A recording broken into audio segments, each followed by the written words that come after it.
Hello नमस्ते सबैजनालाई स्वागत छ हजुरहरू सबैजनालाई मेरो मिनी ब्लगमा। आज हामी जाँदैछु फुलबारी नर्सरी। मसँगै हुनुहुन्छ मेरो प्यारी प्यारी दुईजना आन्टीहरू हुनुहुन्छ। हामी चाहिँ सुन्दरी जलबाट बौद्ध जोरपाटी जाँदैछौँ। नर्सरीबाट चाहिँ हामीले नयाँ नयाँ प्लान्टहरू लिनको लागि हामी नर्सरी छिर्यौँ। नर्सरी भित्र छिरेर चाहिँ हामीलाई चाहिने प्लान्टहरू हामीले खोज्दै थिए। क्या दामी दामी फुलहरू देखेर मलाई चाहिँ एकदमै धेरै खुसी लाग्यो र मैले यो भिडियोहरू पनि खिचेँ।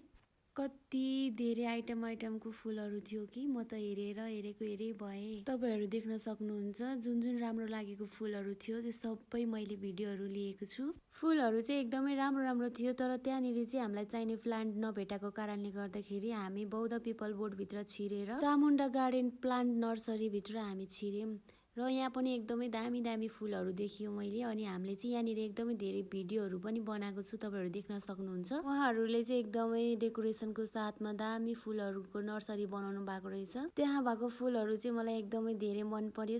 सबै मन पर्यो भन्दा पनि हुन्छ। सबै फुलहरू टिप्दै कति राम्रो भन्दै सबै फुलहरूको बास्ना सुँग्दै हिँडिरहेको थिएँ म चाहिँ। अनि मलाई फुलहरूको बास्ना सुँग्नलाई लास्टै मन पर्छ, त्यही भएर म चाहिँ सबै फुलहरू समाउँदै सबै फुलहरूको बास्ना लिँदै हिँड्दै थिएँ। भने हामीले चाहिँ यो प्लान्ट मन पराए अनि यो चाहिँ हामीले चुज गरे। मनमा त लागिरहेको थियो यहाँ भएको सबै फुलको प्लान्टहरू म घरमा लिएर जाउँ, तर के गर्नु, हामीले खोजेको प्लान्टहरू मात्रै चुज गरेर हामीले फाइनली बुक गरिसक्यौँ। हामीले बोकेको प्लान्टहरू मध्येमा एउटा प्लान्ट चाहिँ लक्की ब्याम्बो थियो। यसलाई चाहिँ लक्की ब्याम्बो भन्दो रहेछ। अब हामी घरतिर लाग्यौँ। त्योभन्दा अगाडि चाहिँ हामी खाजा खान लाग्यौँ।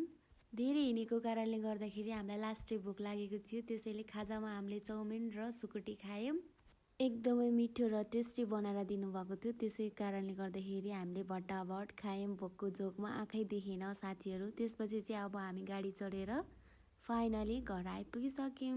घर आइपुग्ने साथ हामी एकछिन पनि रेस्ट नगरिकन जति पनि पुरानो फुलहरू मरिसकेको फुलहरूलाई त्यसरी फाडेर त्यसको माटोहरू सबै निकालेर नयाँ प्लान्ट सार्नको लागि रेडी गर्दैछौँ। हेर्न सक्नुहुन्छ एकदमै धेरै साह्रो थियो, त्यसको जराहरू चाहिँ एकदमै फैलेर कस्तो गाह्रो भएको थियो। अनि यो चाहिँ नयाँ प्लान्ट हो। अब हामी नयाँ प्लान्ट लगाउँदैछौँ। तपाईहरु देख्न सक्नुहुन्छ एकदमै दामी देखेको थियो। अनि यहाँ माटो छिचिरो बढेर त्यसलाई रेडी गरिसक्यौँ साथीहरू।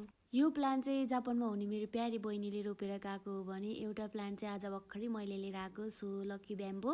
यतातिर चाहिँ मुन्तला फलेर झपक्कै भइसकेको रहेछ। गाइज हेर्नुहोस्, मैले चाहिँ एउटा खाइदिइहालेँ। एकदमै धेरै गुलियो मिठो थियो। सो गाइज फाइनल लुक्स तपाईहरु देख्न सक्नुहुन्छ। एकदमै धेरै ब्युटिफुल अनि एकदमै राम्रो देखेको छ।